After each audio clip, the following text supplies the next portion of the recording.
Hello everyone, welcome to all of you Unacademy let's crack UPSC CSC Hindi.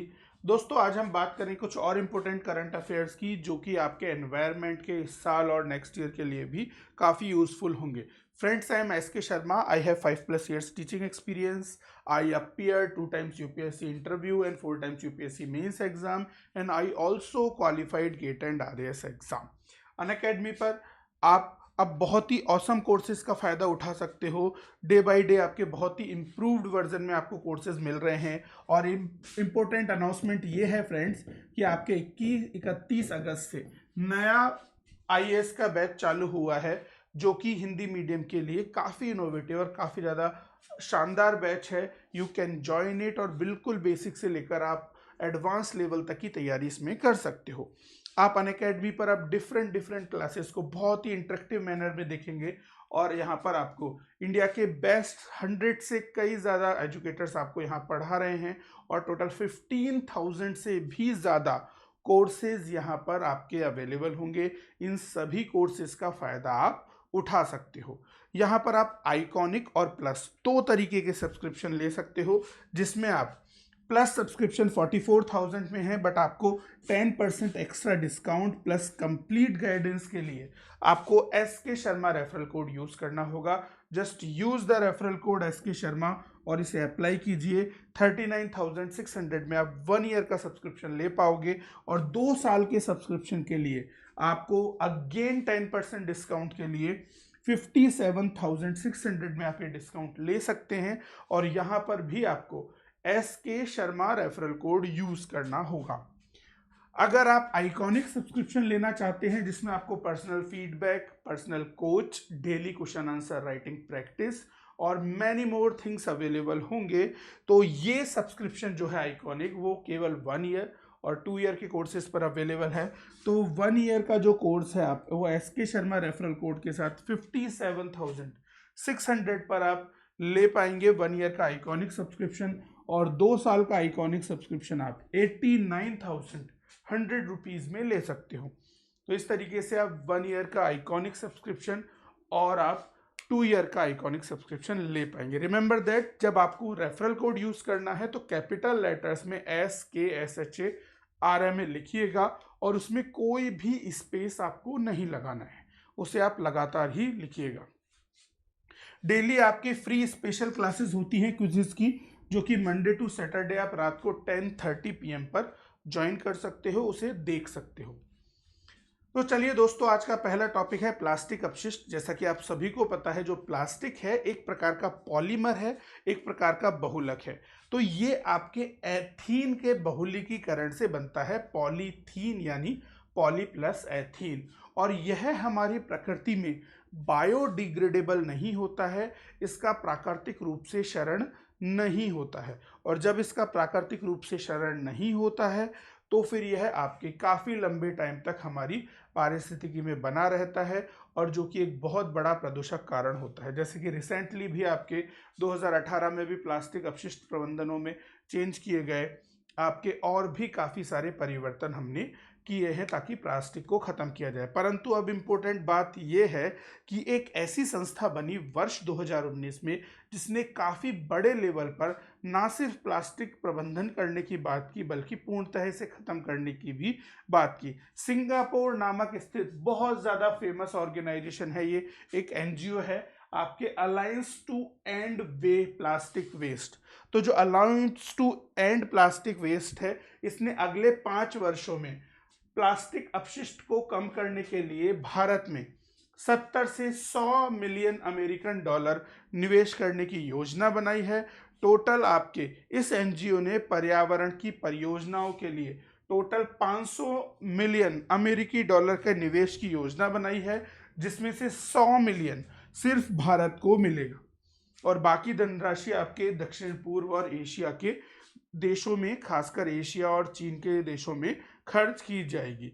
तो काफ़ी ज़्यादा प्रशंसनीय काम कर रही है ये आपके alliance to end plastic waste. Alliance to end plastic waste एक एनजीओ है, जो कि आपके वर्ष 2019 में ही स्थापित हुई है, और इसने आते ही एक बहुत बड़ा लक्ष्य रख लिया कि प्रत्येक 8 मिलियन टन प्लास्टिक अपशिष्ट समुद्र के में फेंके जाएंगे और गंभीर और जटिल समस्या से भी समाधान मिलेगा। तो हर साल जो 8 मिलियन प्लास्टिक वेस्ट समुद्रों में फेंके जाते हैं, उनकी जो गंभीर समस्याएं हैं उनसे हमें निजात मिलेगी, उनसे हमें मुक्ति मिल जाएगी।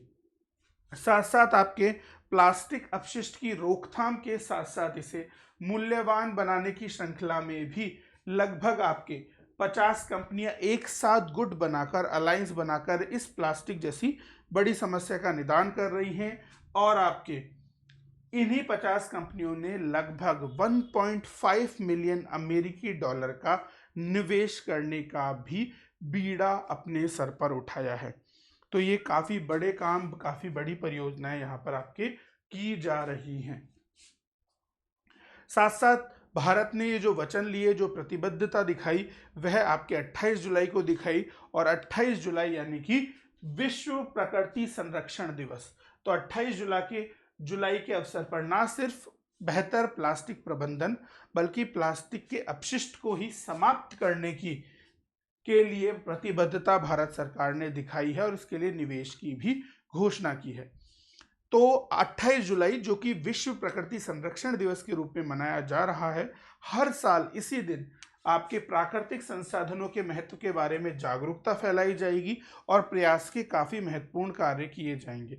तो इस तरीके से आपके जो संपूर्ण सुरक्षा है, जो आपके संपूर्ण संरक्षण है, इसके लिए आपके बेहतर प्रयास किए जाएंगे ताकि भविष्य में होने वाले जो अतिशोषण और जो दुरुपयोग हैं उनको तेजी से कम किया जा सके और प्लास्टिक जैसी कई और समस्याएं ना खड़ी हों और प्लास्टिक जैसी समस्याओं का भी निदान हो सके। तो ये भारत की वचनबद्धता थी।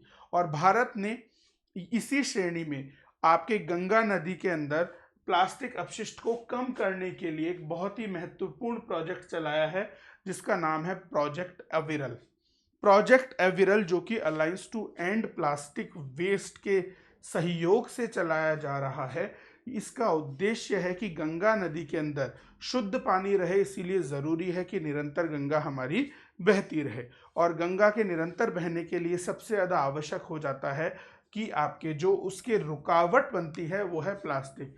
जगह जगह प्लास्टिक के अपशिष्ट आ जाते हैं और गंगा नदी का पानी कहीं रुक जाता है और प्रदूषित हो जाता है। तो ऐसा ना हो, इसीलिए प्लास्टिक अपशिष्ट का बेहतर प्रबंधन हो, प्लास्टिक अपशिष्ट को ख़त्म किया जाए, कम किया जाए। और यही दर्शाता है आपका प्रोजेक्ट एविरल। प्रोजेक्ट एविरल का लक्ष्य अपशिष्ट प्रबंधन से जुड़ी हुई सभी चुनौतियों को समापन करना है, एक सही और सार्थक दृष्टिकोण करना है। तो आप कह सकते हो कि पूरे भारत के अंदर एकीकृत प्लास्टिक अपशिष्ट प्रबंधन प्रणाली को यह हमारा प्रोजेक्ट एविरल चलाता है और इसी प्रोजेक्ट एविरल के द्वारा यह सुदृढ़ भी की जाती है। तो ये सारी चीज़ें आपके की जा रही है। पर देखो, ऐसा नहीं है कि सिर्फ भारत या फिर अलायंस टू जो प्लास्टिक वेस्ट एंड है यही हमारे काम कर रही है। पूरे विश्व में बहुत सारे प्रयोग किए जा रहे हैं, जैसे कि आपके यूनाइटेड नेशन हैबिटेट, संयुक्त राष्ट्र हैबिटेट ने आपके एक सिटीज़ का कॉन्सेप्ट लेकर आई है, वेस्ट वाइज सिटीज़। तो जो आपके UN habitat waste wise cities है, तो कौन सी सिटी कितना अपशिष्ट को मैनेज करती है, किस तरीके से आपके अपशिष्ट का बेहतर प्रबंधन किया जाता है, इन सभी चीज़ों को आपके यूएन हैबिटेट देखता है। तो यूएन हैबिटेट का जो पूरा प्रोसेस है कि किस तरीके से आपके अपशिष्ट को मैनेज किया जाएगा, अपशिष्ट पर ध्यान दिया जाएगा, इन सभी चीज़ों को यहाँ पर देखा जा रहा है। तो इसमें भी हमारे आपके alliance to end plastic waste भी संसाधनों की पुनर्प्राप्ति को बढ़ावा दे रही है और खासकर आजीविका के बेहतर स्तर और पर्यावरण की सही संरक्षण के लिए जो सर्कुलर इकोनॉमी, परितंत्र अर्थव्यवस्था का जो कॉन्सेप्ट है, उस पर ध्यान दिया जा रहा है कि जो भी वेस्ट मटेरियल है प्लास्टिक का, उसको कैसे रिसाइकिल किया जा सके, उसे कैसे यूज़ करें और किस प्रकार से रिड्यूस कर यूज़ करें, यानी कि R3, reduce, reuse and recycle पर पूरा ध्यान आपका दिया जाएगा। तो ये सारी चीज़ें आपके परिपत्र अर्थव्यवस्था के अंदर की जा रही हैं। और आपके परिपत्र अर्थव्यवस्था के साथ साथ ही आपके कौन से सिटीज़ किस तरीके से बेहतर प्रबंधन करेंगी, कैसे संरक्षण होगा, इन सब पर भी ध्यान दिया जा रहा है। साथ साथ आपके UN habitat waste wise cities की सहायता से अपशिष्ट प्रवाह का भी पता लगाया जाएगा। साथ साथ अपशिष्ट प्रबंधन प्रणालियों को से संभावित प्लास्टिक रिसाव का भी आकलन किया जाएगा। और आपके संयुक्त राष्ट्र ने कहा है कि 2022 तक संयुक्त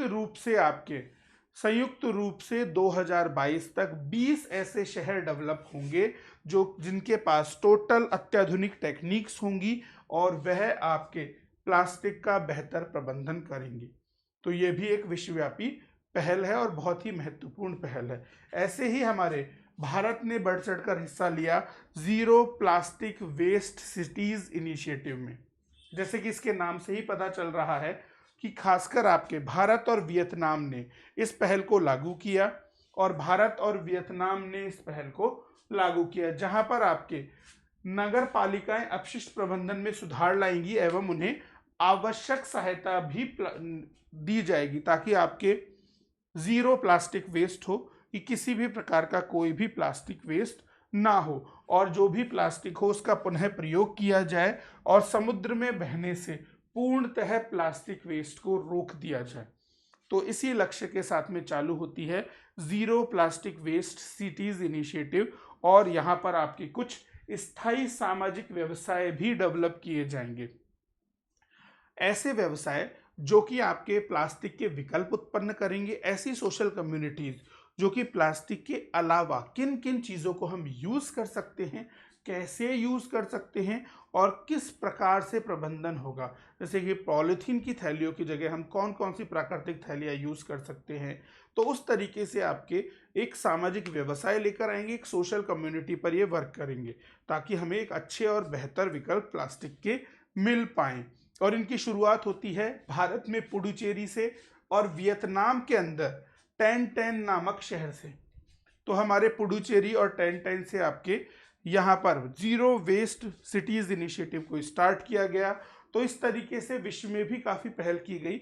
इवन आपके जो G20 देश हैं, G20 देशों की जो अभी आभासी बैठक हुई थी, तो उन्होंने G20 समूह में भी कार्यवाही के लिए एक पूरा क्रियान्वयन ढांचा अपना लिया है। वहीं पर भारत में हमने प्लास्टिक अपशिष्ट प्रबंधन अधिनियम 2016 में आपके सुधार किए और कहा गया कि प्रत्येक स्थानीय निकाय सभी प्लास्टिकों को अलग अलग और सही तरीके से पृथक्करण करेगी, प्रॉपर संस्करण होगा और आपके संग्रहण एवं निपटान पर भी पूर्णतः ध्यान दिया जाएगा। तो ये सारी चीज़ें की गई एवं हमारे जो प्लास्टिक अपशिष्ट प्रबंधन नियम है उसमें फिर संशोधन होता है 2018 में।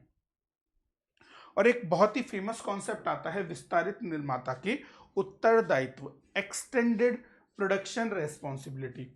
एक्सटेंडेड प्रोडक्शन रेस्पॉन्सिबिलिटी के अंदर जो आपके निर्माता हैं वह जब भी प्लास्टिक को निर्मित करते हैं तो प्लास्टिक को निर्मित करने के बाद में आपके उनकी जिम्मेदारी खत्म नहीं होगी। अगर जैसे आप 10 किलो प्लास्टिक का निर्माण करते हो तो आपके उसमें से कितना वेस्ट बनता है, जैसे जस्ट एज्यूम अगर आपके 1 किलो प्लास्टिक वेस्ट होती है तो उसके प्रॉपर निस्तारण के लिए आपको निवेश करना होगा और उसका उत्तरदायित्व निभाना पड़ेगा कि जो भी प्लास्टिक निर्माता है वह आपके पर्यावरण के लिए किस तरीके से प्लास्टिक के निस्तारण के अंदर निवेश करेगा, सहयोग देगा और उसकी जिम्मेदारी को पूरी तरीके से निभाएगा। इसी कॉन्सेप्ट के साथ में आपका विस्तारित निर्माता के उत्तरदायित्व, एक्सटेंडेड प्रोडक्शन रेस्पॉन्सिबिलिटी को दर्शाया गया। तो हमारा जो ईपीआर है वो एक नीतिगत दृष्टिकोण है जिसके अंतर्गत उत्पादकों को उपभोक्ता के खरीदने के बाद बचे हुए उत्पादों के निपटान के लिए एक महत्वपूर्ण वित्तीय और भौतिक जिम्मेदारी पर कार्य करना होगा। तो एक महत्वपूर्ण भौतिक और वित्तीय जिम्मेदारी पर आपके काम करेंगे और पूरा का पूरा जिम्मेदारी निभाएंगे। तो इस तरीके से हमारे प्लास्टिक वेस्ट की बात हो जाती है। दोस्तों अब अगले टॉपिक पर चलते हैं जो कि है ग्रीन सर्टिफिकेट। ग्रीन सर्टिफिकेट आपकी ग्रीन एनर्जी से संबंधित है। ग्रीन एनर्जी अर्थात नवीनीकरणीय ऊर्जा, आपके रिन्यूएबल एनर्जी। इसीलिए इन ग्रीन सर्टिफिकेट्स को, वैसे तो ग्रीन सर्टिफिकेट आपके पर्यावरण को स्वस्थ करने से संबंधित किसी भी प्रकार के सर्टिफिकेट हो सकते हैं, किसी भी क्षेत्र में हो सकते हैं, ऊर्जा के अंदर जरूरी नहीं है, परंतु ग्रीन सर्टिफिकेट आपके को ऊर्जा के क्षेत्र के अंदर भी माना जाता है, इसीलिए इनको REC भी कहा जाता है, रिन्यूएबल एनर्जी सर्टिफिकेट। और जो रिन्यूएबल एनर्जी सर्टिफिकेट है यह एक प्रकार का मार्केट इक्विपमेंट है जो कि नवीनीकरणीय ऊर्जा से 1 मेगावाट घंटा बिजली उत्पन्न करने पर होने वाली REC है, कि आपके एक REC का मूल्य वही होगा जिससे आपके 1 मेगावाट बिजली उत्पन्न हो सकती हो। तो हमारे इस 1 REC की कीमत उतनी होगी जितना कि आपके 1 मेगावाट सौर ऊर्जा उत्पन्न करने में हमें लगानी पड़ती है, सौर ऊर्जा हो या फिर अन्य प्रकार की कोई नवीनीकरणीय ऊर्जा हो। तो जो इकाइयां स्वच्छ ऊर्जा परियोजनाओं में सीधे निवेश करने की स्थिति में नहीं है वे इन प्रमाण पत्रों में निवेश के माध्यम से कार्बन उत्सर्जन को घटाने का प्रयास करती है। जो डायरेक्ट आपके बड़े बड़े स्वच्छ ऊर्जा के प्लांट लगाकर हेल्प नहीं कर सकते, वे यहाँ पर क्या करेंगे, ये सर्टिफिकेट्स को खरीदेंगे, इनसे जो पैसा आएगा वो हमारे स्वच्छ ऊर्जा की उत्पन्न करने के अंदर यूजफुल होगा, जिससे कार्बन उत्सर्जन आपके कम हो जाएगा। तो इस स्कीम का हमारे इन प्रमाण पत्रों का मेन उद्देश्य है नवीनीकरणीय ऊर्जा स्रोतों को बढ़ावा देना, नवीनीकरणीय ऊर्जा बाजार का विकास करना। तो नवीनीकरणीय ऊर्जा बाजारों को विकसित किया जाए एवं नवीनीकरणीय ऊर्जा बाजारों का विकास किया जाए, और यहाँ पर यह उत्पादकों को परंपरागत बिजली की तरह ही नवीनीकरणीय स्रोतों से अपनी बिजली बेचने के लिए एक वैकल्पिक स्वैच्छिक मार्ग भी देंगे। तो इससे क्या होगा, आपके जो हमारी नॉर्मल एनर्जी है जो कि आपके तापीय विद्युत ग्रहों में बनती है, जहाँ पर काफ़ी कोयला और ईंधन खर्च किया जाता है और तब कहीं जाकर आपके वह बिजली बनती है, जिससे हमारे पास काफ़ी ज़्यादा एनर्जी, ग्लोबल वार्मिंग हो जाती है। तो वो सारी चीज़ें अब नहीं होंगी, और जहाँ पर आपके ज़्यादा रिन्यूएबल एनर्जी प्रोड्यूस हो रही है उसे बेचा भी जाता है, तो उसका एक वैकल्पिक स्रोत भी हमें मिल जाता है यहाँ पर। तो इस तरीके से कार्बन उत्सर्जन को बाध्य करने में कंपनियों को उनके RPO को पूरा करने में भी सहायता मिलेगी। अगर कंपनियों के कुछ उत्तरदायित्व हैं रिन्यूएबल एनर्जी को लेकर, तो RPO जो है रिन्यूएबल एनर्जी ऑब्लिगेशंस, उन्हें भी इन REC सर्टिफिकेट्स को खरीदकर पूरा किया जा सकता है। तो ये भी हमारे ये पूरा कर पाएंगे। तो इस तरीके से चीज़ें होंगी आपके कि 1 मेगावाट रिन्यूएबल एनर्जी जो है उसे एक REC के द्वारा रिप्रेजेंट किया जाएगा। मान लीजिए अगर इस कंपनी के कुछ REO हैं, कुछ रिन्यूएबल एनर्जी के उत्तरदायित्व है, ऑब्लिगेशन है, तो ये क्या करेगा, आपके हमारे 1 REC को खरीद लेगा, और जब 1 REC को एक कंपनी खरीद लेगी तो इसका जो पैसा होगा वो हमारे नवीनीकरणीय ऊर्जा स्रोतों के अंदर इन्वेस्ट हो जाएगा, और फिर विद्युत जो है वो आपके नवीनीकरणीय ऊर्जा स्रोतों से निकलकर आपके पावर पूल में चली जाएगी, और फिर जो पावर पूल है वह आपके एनर्जी सप्लाई करेगा। तो जो आपके पर्यावरण का प्रदूषण हो रहा था, हमारे यहाँ पर जो हमारे प्रदूषण हो रहा था आपके तापीय विद्युत ग्रह में कोयला जलाने से जो प्रॉब्लम हो रही थी वो अब नहीं होगी। तो इस तरीके से पर्यावरण संतुलित, और जो जिम्मेदारी है कंपनियों की वो भी फुलफिल हो जाएगी। तो दोनों ही चीजें आप इससे बेहतर तरीके से कर पाओगे। तो लाभ क्या क्या है हमारे रिन्यूएबल एनर्जी सर्टिफिकेट या ग्रीन सर्टिफिकेट्स के? REC कंपनियों, संस्थानों और व्यक्तियों को उनके कार्बन पदचिह्न, कार्बन फुटप्रिंट को कम करने, स्वच्छ ऊर्जा का समर्थन करने, प्रदूषण और जलवायु परिवर्तन को कम करने का एक बहुत ही अच्छा और वैकल्पिक स्रोत है। REC की जब खरीद की जाएगी तो REC की खरीद जो है वह आपके नवीनीकरणीय ऊर्जा खरीदने के बराबर होती है, और यह नवीनीकरणीय ऊर्जा बाजार का समर्थन भी करता है। तो ये आपके नवीनीकरणीय ऊर्जा बाजार का समर्थन भी करेगा, और यह कंपनियों को कार्बन उत्सर्जन लक्ष्यों को प्राप्त करने तथा नवीनीकरणीय ऊर्जा के लिए अपनी प्रतिबद्धता को भी बढ़ावा देगा। तो साथ साथ अपनी जो प्रतिबद्धता है वह भी इसकी आसानी से फुलफिल हो जाएगी। तो बहुत ही ज़्यादा यूजफुल ये होने वाला है। तो ये सारे प्रॉफिट इन कंपनियों को होंगे। साथ साथ हमारे जो ये रिन्यूएबल एनर्जी सर्टिफिकेट्स हैं इनकी डिमांड अभी बढ़ चुकी है, काफ़ी लोग इनको खरीद रहे हैं।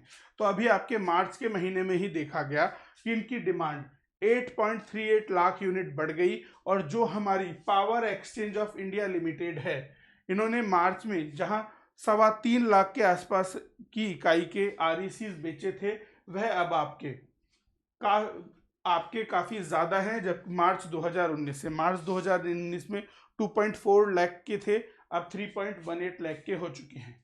तो यहाँ पर ध्यान रखिएगा, REC सर्टिफिकेट के अंदर IEX और power exchange of India limited, ये दोनों ही इसमें संलिप्त हैं, जो कि हमारे ये बाजार को बढ़ा रहे हैं। तो IEX के आंकड़े कहते हैं कि सौर ऊर्जा और दूसरे नवीनीकरणीय ऊर्जा के संबंध में REC की जो आपूर्ति है वह मांग की तुलना में अधिक रही है, और खरीद के लिए लगभग 6.93 लाख की आपकी बिक्री भी आपकी मांग थी, जिसमें से 26 लाख की बिक्री हो गई है। तो काफ़ी बड़े लेवल पर ये ग्रीन सर्टिफिकेट्स की डिमांड आपके बढ़ती जा रही है, तो which is a very good sign. तो धीरे धीरे क्या होगा, आपके अब बेहतर तरीके से प्रबंधन भी होंगे और हम अपने कार्यों को भी बेहतर तरीके से आगे चला पाएंगे।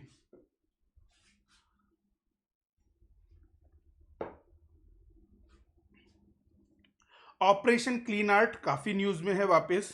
ऑपरेशन क्लीन आर्ट क्या है, क्या होता है, ये जो हम लोग जो सौंदर्य प्रसाधन की चीज़ें करते हैं, जो आपके लड़कियां जो फेस पर ब्रश लगाती हैं जिससे अपने फेस को मेकअप किया जाता है, उस ब्रश के जो बाल होते हैं वो बनते हैं नेवले की खाल से। और वो ब्रश काफ़ी ज़्यादा महंगे भी होते हैं, काफ़ी ज़्यादा डिमांड में भी होते हैं। तो ये जो नेवले की बाल वाले जो ब्रश हैं, इनके बनने की वजह से काफ़ी सारे नेवलों को मारा जा रहा है और काफ़ी ज़्यादा बड़े लेवल पर तस्करी भी हो रही है। तो इसीलिए आपके बहुत सारे कारखानों के अंदर ऐसे मरे हुए नेवलों की खालें पाई गई और उन सभी को सीज कर दिया गया, क्योंकि धीरे धीरे नेवलों की संख्या इससे कम हो रही है। तो आपके इन्हीं को पूर्णतः प्रतिबंधित करने के लिए चलाया गया ऑपरेशन क्लीन आर्ट। तो ऑपरेशन क्लीन आर्ट के अंतर्गत देश भर में नेवले के बालों से पेंट ब्रश बनाने वाले कई कारखानों को पूर्णतः बंद कर दिया गया है, और नेवले के बालों के गैर कानूनी व्यापार को रोकने के लिए जो हमारा वन्य जीव अपराध नियंत्रण ब्यूरो है, उन्होंने ही इस प्रोग्राम को चलाया है। जैसे हमारे नॉर्मल अपराधों के लिए होता है CBI, बिल्कुल वैसे ही वन्य जीवों से संबंधित अपराधों के लिए होता है WCCB। आपके गैर कानूनी व्यापार को रोकने के लिए वन्य जीव अपराध नियंत्रण ब्यूरो ने इस प्रोग्राम को चलाया है, क्योंकि बहुत तेजी से इसका व्यापार बढ़ रहा है। कम से कम 150 किलो नेवले के बालों को सीज किया गया, जिसके लिए आपके लगभग 6000 नेवलों को मारा गया था। तो ये संख्या आपके दिन प्रतिदिन बढ़ती ही जा रही है, और इन सभी ब्रशों को भी सीज कर दिया गया है। तो भारत में जो नेवले हैं, ये आपके वन्यजीव संरक्षण अधिनियम 1972 के भाग 2 के अंतर्गत आते हैं। और इसके अंतर्गत जब वाइल्ड लाइफ प्रोटेक्शन एक्ट में ये आते हैं, तो नेवलों को पालना, शिकार करना और इनका व्यापार करना बिल्कुल प्रतिबंधित है। अगर आप पालोगे, शिकार करोगे, व्यापार करोगे, तो 7 साल की जेल आपको हो सकती है। परंतु फिर भी अवैध व्यापार चालू है। दूसरा, हमारे साइट्स कन्वेंशन की बात की जाए तो यह एक लुप्त प्रजाति के वन्य जीव हैं, और अंतर्राष्ट्रीय व्यापार के अंतर्गत इन्हें जो तस्करी होती है जीवों की, जो आपके साइट्स कन्वेंशन के द्वारा देखी जाती है, तो साइट्स अभी समय में भी ये शामिल है। तो साइट्स अभी समय में भी आपके इंक्लूडेड हैं, और इस तरीके से आपके इस अभियान के तहत विभिन्न राज्यों में बड़ी संख्या में नेवलों के बालों से बने हुए ब्रश भी बरामद किए गए हैं। तो उन सभी को अपराध की श्रेणी में रखा गया है और 7 साल की जेल भी हो चुकी है। साथ साथ आपके कई कंपनियां तो बालों की तस्करी कोरियर कंपनियों के आधार पर कर रही है। कोरियर के अंदर ही आपके बाल एक जगह से दूसरी जगह भेज दिए जाते हैं। और हमारे देश में टोटल 6 टाइप के नेवले मिलते हैं। एक तो है इंडियन ग्रे नेवला, दूसरा है स्मॉल इंडियन नेवला, तीसरा है रूडी केकड़ा खाने वाले रूडी नेवला, फिर चौथा है केकड़ा खाने वाले नेवला, पांचवा धारीदार गर्दन वाले, और छठे जो नेवले होते हैं वो होते हैं भूरे नेवले। सबसे ज्यादा इंडिया में मिलते हैं इंडियन ग्रे नेवले, और इनका शिकार भी सबसे ज्यादा हो रहा है। खासकर हमारे जो शिकार हो रहे हैं उसके बाद में जो ब्रश बनाए जाते हैं इनके, वे उत्तर प्रदेश के शेरकोट में किए जाते हैं, और हमारा शेरकोट को ही ऐसे ब्रश बनाने की राजधानी भी कहा जाता है। तो कुछ पारंपरिक समूह भी हैं जो कि नेवले के बालों के मुख्य आपूर्ति करता है, जो अपना प्रोफेशन ही नेवलों को मारना और नेवलों के बालों को यूज करना रखा गया है।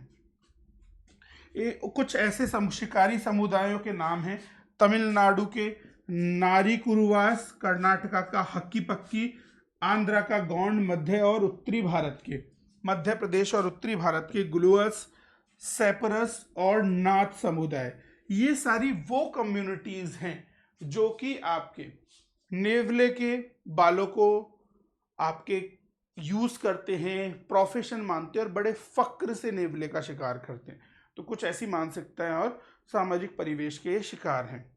तो इस तरीके से आपकी सारी चीजें की जा रही हैं। अगला हमारा जो महत्वपूर्ण करंट अफेयर है वो है पराली की समस्या। पराली तो आप सभी जानते होंगे कि जब भी हम कोई फसल बोते हैं तो उस फसल को काटने के बाद में भी कुछ डंठल हमारे भूमि के अंदर ही रह जाते हैं, और वो सारे जो डंठल होते हैं वो काफी समस्याएं उत्पन्न करते हैं। तो लोग क्या करते हैं, जो अपशिष्ट फसल के अवशेष जो होते हैं उसे जला देते हैं, और जब पराली ऐसी जलाई जाती है खासकर पंजाब में, तो काफ़ी सारा धुआं और ग्लोबल वार्मिंग होती है, वायु प्रदूषण होता है, और उसी का प्रभाव दिल्ली में भयानक कोहरे के रूप में देखा जाता है, या फिर दिल्ली का जो वायु का स्तर है वो बहुत ही प्रदूषित हो जाता है। तो भारत में इन्हीं परालियों को जलाए जाने से उत्पन्न समस्या के लिए एक टेक्निक को यूज किया जा रहा है, स्वीडिश टेक्निक का प्रयोजन कर रहा है। क्योंकि देखो सर्दियों में वायु की जो गुणवत्ता है दिल्ली की, वो इन्हीं पराली की वजह से खराब होती है। तो स्वीडिश टेक्निक का परीक्षण किया जा रहा है जो कि धान के अवशेष को जैव कोयला में परिवर्तन करे। तो ध्यान रखिएगा, जो भी हमारे रेसिड्यूज होते हैं, जो भी आपके अपशिष्ट होते हैं, उन अपशिष्टों को यहाँ पर आपके बायोफ्यूल, बायो कोयले में परिवर्तित किया जा रहा है, ताकि जो बायो कोयला है वह भविष्य के अंदर आपकी रक्षा कर सके, और कोयले को आप ईंधन की तरह यूज कर पाओ, तो ईंधन का ईंधन और ऊपर से वायु प्रदूषण का वायु प्रदूषण भी नहीं, तो दोनों ही काम हो जाए। इसीलिए आपकी जो स्वीडिश टेक्निक है वो पराली को क्या कर रही है, बायो कोयले में, बायो कोल में परिवर्तित कर रही है। तो यहाँ पर स्वीडिश की कंपनी है बायो एंडेव नाम की, इन्होंने पंजाब में अपनी पहली पायलट परियोजना को प्रारंभ कर दिया है, और बिल्कुल साझेदारी के साथ में, इनोवेशन के साथ में, नवाचार के साथ में आपके स्वीडिश प्रधानमंत्री ने हमारे प्रधानमंत्री से बात भी की, और इस महत्वपूर्ण परियोजना को आगे लेकर आया गया। तो यहाँ पर जो भारत के प्रमुख वैज्ञानिक सलाहकार हैं, इनके कार्यालय में इस टेक्नोलॉजी के व्यवहार्यता का मूल्यांकन किया गया और उसकी फंडिंग भी दी जा रही है। तो पहला जो प्लांट है जो कि पराली को बायो कोयले में बदलेगा, जैव कोयले में बदलेगा, वह पंजाब के मोहाली में है, और इसे आपके राष्ट्रीय कृषि खाद्य जैव प्रौद्योगिकी संस्थान के ही परिसर में स्टैब्लिश किया गया। तो डेफिनेटली काफ़ी ज़्यादा इंपॉर्टेंट होगी और काफ़ी ज़्यादा इंटरेस्टिंग होगी यह स्वीडिश तकनीक। देखो फसल अवशेष को अगर जैव कोयले में बदल देंगे तो बहुत फायदा होगा, जैसे कि आपके लगभग 65% का जो बायोमास है वह ऊर्जा में बदल जाएगा, कि जो चीज़ तुम फालतू की वेस्ट करते थे उसे कोयले की तरह यूज करो तो आपके वो बहुत अच्छा काम आ जाएगा। और मोहाली में लगभग 150 से 200 किलोग्राम का धान को हम क्या कर सकते हैं, आपके आसानी से जो बायो कोयला है उसमें हम बदल पाएंगे। साथ साथ आपके कार्बन डाइऑक्साइड का जो उत्सर्जन है वो 95% तक कम हो जाएगा।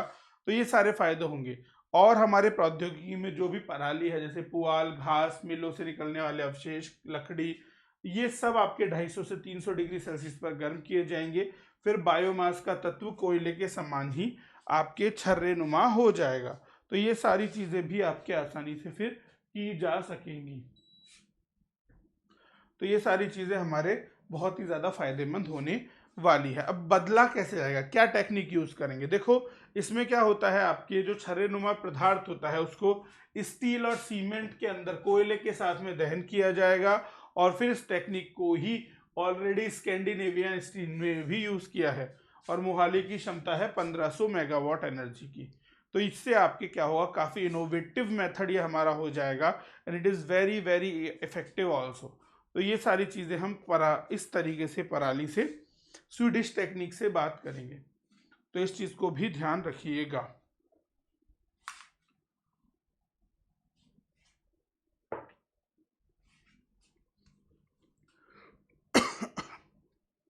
जलवायु आपातकाल, ये एक बहुत ही इंपॉर्टेंट टर्म रही न्यूज़ में, तो थोड़ा सा नज़र डालते हैं जलवायु आपातकाल पर। तो देखिए जो जलवायु आपातकाल है यह क्लाइमेट इमरजेंसी की घोषणा करता है, आपके जलवायु के इमरजेंसी की घोषणा करने वाला पहला बहुपक्षीय गुट बन गया है। तो ये एक ऐसा पहला बहुपक्षीय गुट है जो कि जलवायु के परिवर्तन की घोषणा करता है। देखिए यूरोप के कुछ सांसद थे, लगभग 429, उन्होंने घोषणा की थी कि वर्ष 2030 तक उत्सर्जन में अगर 55% की कटौती करने और 2050 तक हमें कार्बन न्यूट्रल बनना है, कि 2050 तक क्या करें कि जो कार्बन का उत्सर्जन हो जितना हो रहा है उसको हम उतना ही ऑक्सीजन से रिप्लेस कर दें, तो कार्बन न्यूट्रल हम बन सकते हैं। पर उसके बाद में यूरोप के कुछ सांसद इसके खिलाफ भी चले गए, और आपके कहा गया यूरोपीय संघ के सांसदों द्वारा कि वैश्विक तापमान को 1.5 डिग्री सेल्सियस तक अगर हमें सीमित रखना है तो कुछ विधायी और बजटीय प्रस्ताव हमें काफ़ी इफेक्टिव मैनर से करने होंगे। तो यहीं पर बात होती है हमारे एमिशन गैप रिपोर्ट की, जो कि यूएनईपी प्रोग्राम के अंतर्गत आपके उत्सर्जन गैप रिपोर्ट को निकाला गया, जिसमें कहा गया कि 1.5 डिग्री सेल्सियस के लक्ष्य को पूरा करने के लिए 2030 तक वार्षिक उत्सर्जन में 7.6% की कटौती की जानी चाहिए। अगर हर साल जो वार्षिक उत्सर्जन होगा उसमें लगभग 7.5% की कटौती करेंगे तो फिर हम क्या कर सकते हैं, 1.5 डिग्री सेल्सियस तक हमारे वैश्विक तापमान को हम सीमित कर पाएंगे। तो एक बहुत अच्छा डेटा इन्होंने दिया। साथ साथ इन्होंने ये भी कहा कि अगर आपको वर्ष 2017 के निर्धारित वैश्विक स्तर से 54 गीगावाट की तुलना में कमी करनी है, या फिर 2018 में 55 गीगावाट ग्रीन हाउस गैसों का उत्सर्जन हमें करना होगा, तो इसको भी हमें स्थिर रखना पड़ेगा। साथ साथ ये भी इस रिपोर्ट में बताया गया कि यूरोपीय संघ के अलावा अर्जेंटीना, कनाडा ऐसे देश हैं एवं न्यूयॉर्क, सिडनी जैसे शहर जो हैं वो जलवायु आपातकाल की पहले ही घोषणा कर चुके हैं, तो इसे अन्य देश भी अपनाएं, ताकि जब आपकी क्लाइमेट इमरजेंसी लगेगी तो फिर बहुत ही इफेक्टिव मैनर पर सरकार द्वारा इस पर ध्यान दिया जाएगा, तो हम चीज़ों को स्थिर कर सकते हैं, रोक सकते हैं। और ये सारी जलवायु समझौते की बात उठती है आपके पेरिस समझौते से, COP25 और यूरोपियन संघ से। तो पेरिस समझौते के तहत यूरोपीय संघ ने जो लक्ष्य रखा है वह 2030 है, और 2030 तक 40% की कटौती की जाएगी। तो जो भी आपके कार्बन डाइऑक्साइड का जो आपके लेवल था 1990 में, उसके रेस्पेक्ट में 40% की कमी 2030 तक होगी, और इसको यूएनईपी के द्वारा की सहायता से पूरा किया जाएगा। और यूरोपीय संघ वर्ष 2030 तक उत्सर्जन में 45% की कटौती भी करना चाहता है, तो इसकी भी कोशिश आपके बिल्कुल पूरी की जा रही है, तो इस चीज़ पर भी थोड़ा सा ध्यान दे दीजिएगा। थोड़ी सी बात यूएनईपी की कर लो, क्योंकि ये पूछ लिया जाता है, it should be remembered by you. तो देखिए UNEP, United Nation Environment Programme, संयुक्त राष्ट्र पर्यावरण कार्यक्रम। तो जो संयुक्त राष्ट्र पर्यावरण कार्यक्रम है यह संयुक्त राष्ट्र की एक एजेंसी है, और इसकी स्थापना 1972 में हुई, और यह आपके स्टॉकहोम कन्वेंशन में आयोजित संयुक्त राष्ट्र सम्मेलन के दौरान ही की गई थी। तो जो यूएनईपी का मेन उद्देश्य है वह है कि मानव पर्यावरण को प्रभावित करने वाले मामलों की जांच करना, कि ऐसे रीजन जिससे पर्यावरण को मानव प्रभावित कर रहा है उसे कम किया जाए, उसमें कोई भी हस्तक्षेप ना हो, और सभी पर्यावरण संबंधी जानकारियां भी उपलब्ध करवाई जाए। तो ये सभी जानकारियों का संग्रहण, मूल्यांकन और पारस्परिक सहयोग भी आपके सुनिश्चित किया जाए। तो इस चीज पर भी ध्यान रखा जाएगा। ये सभी यूएनईपी करता है। तो खासकर ऐसी पर्यावरण संबंधी जो समस्याएं हैं, जो भी टेक्निक्स हैं और सामान्य निदान हेतु जो भी कारण हैं, उन सभी में एक उत्प्रेरक की भांति बहुत तेजी से सुधार हो, इस चीज को देखता है यूएनईपी। और यूएनईपी आपके संयुक्त राष्ट्र निकायों के सहयोग से आपके पर्यावरण को संतुलित रखने का प्रयास करता है। इसका जो मुख्यालय है वो है नैरोबी, केनिया के अंदर। कि नैरोबी केनिया के अंदर हमारे यूएनईपी का मुख्यालय है। तो इस चीज को भी ध्यान रखिएगा। तो चलिए, ये बात हो गई यूएनईपी की। अब एक चीज पर चर्चा और करते हैं जो कि काफी महत्वपूर्ण है, वैश्विक जोखिम, जलवायु जोखिम सूचकांक। याद रखिएगा, कौन निकालता है जलवायु जोखिम सूचकांक? हमारा जर्मन वॉच। जर्मन वॉच नाम की एनपीओ है, नॉन प्रॉफिट ऑर्गेनाइजेशन है। यह एक पर्यावरण थिंक टैंक है, जर्मन वॉच।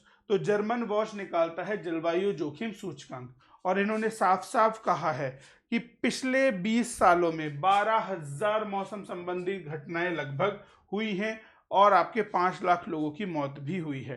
तो लगभग $3.5 ट्रिलियन का इससे नुकसान हमें हुआ है। और इसी सूचकांक के अनुसार 2018 में जापान, फिलीपींस, जर्मनी सबसे अधिक जलवायु परिवर्तन से प्रभावित रहे हैं। और इसके बाद मेडागास्कर, भारत और श्रीलंका का स्थान रहा है। तो आप कह सकते हो कि 5वें नंबर पर 2018 में हमारा भारत सबसे ज्यादा जलवायु परिवर्तन से प्रभावित रहा है। जापान में काफी ज्यादा बरसात हुई, बाढ़ आई और लगभग 25 सालों में सबसे बड़ा विनाशकारी जो तूफान था, उस तूफान का नाम है आपके तूफान जैबी। तूफान जैबी पिछले 25 सालों में सबसे भयानक तूफान था। तो इस तरीके से यहाँ पर आप कुछ रैंकिंग्स को देख सकते हो। जापान काफी ज्यादा जलवायु प्रभावित रहा, फिर फिलीपाइंस रहा, फिर जर्मनी, चौथे पर मेडागास्कर, 5वें पर इंडिया, और फिर श्रीलंका, फिर केनिया, फिर रवांडा, कनाडा और फिजी। यहाँ पर आप देख सकते हो कि इंडिया की रैंक जो 2017 में थी वो 14वीं थी। बट अब हमारे यहाँ क्लाइमेट रिस्क बढ़ता जा रहा है और इंडिया में अब क्लाइमेट 5वें नंबर पर है। कंट्री क्या है आपके, क्लाइमेट रिस्क आपके 5th नंबर पर है। तो ये चीज़ भी आपको देखनी होगी। तो ये टॉप 10 कंट्रीज हैं। बाकी कितने लोगों की मृत्यु होती है, क्या स्कोर है, क्या लॉसेस होता है, ह्यूमन डेवलपमेंट इंडेक्स पे क्या प्रभाव पड़ता है, ये सभी चीज़ें जर्मन वॉच के क्लाइमेट रिस्क इंडेक्स में देखी जाती हैं। तो इस रिपोर्ट ने यह भी बताया कि सबसे शक्तिशाली तूफानों में आपके सितंबर में श्रेणी 5 का मैगहट तूफान भी आया था और जो कि फिलीपींस से गुजर गया था। और इसीलिए कई लोगों को विस्थापित भी होना पड़ा अपनी जगह से। और जर्मनी में 2018 की जो गर्मी थी वो काफ़ी भयानक थी और जर्मनी का औसत टेम्परेचर ही लगभग 3 डिग्री सेल्सियस भी बढ़ गया था। ऐसे ही आपके मेडागास्कर को काफ़ी बड़े तूफान का सामना करना पड़ा। भारत में केरल में बाढ़ आ गई, पूर्वी तटों में तितली सुमान तूफान आ गया, गाजा तूफान आ गया और उससे भी काफ़ी लोगों की मौत हो गई। तो ये सभी रीज़न आपके साफ साफ बता रहे हैं कि वैश्विक जोखिम जलवायु सूचकांक काफ़ी ज़्यादा प्रभावित करता है। ऐसे ही जलवायु प्रभावित करने में आपके सबसे ज़्यादा जो जलवायु परिवर्तन से प्रभावित रहे पिछले 1999 से 2018 तक, उनमें नाम है प्यूर्टो रिको, म्यांमार और हैती के। इसी टाइम में आपके जलवायु परिवर्तन से प्रभावित सूची में फिलीपाइंस, पाकिस्तान और वियतनाम आपके चौथे, 5वें और 6ठे नंबर पर आते हैं। और हमारे जलवायु परिवर्तन के कारण जो क्षतियां होती हैं उसका सबसे बड़ा रीजन था हीट वेव। गर्मी के कारण जो आपके पवनें चलती हैं, जिनकी बातें हम कर चुके हैं, हीट वेव, उससे काफ़ी लोगों को मरा। अर्बन हीट से काफ़ी लोगों की मृत्यु हुई। और COP25 पेरिस सम्मेलन में इन सभी की बातें की जा चुकी थी और इस पर आर्थिक विकास पर भी चर्चा की गई थी। तो अगर उस पर सभी विश्व साथ मिल जाता तो आपके शायद इतने लोगों की मृत्यु नहीं होती। तो ये सारी चीज़ें आपके यहाँ पर देखी जा रही हैं।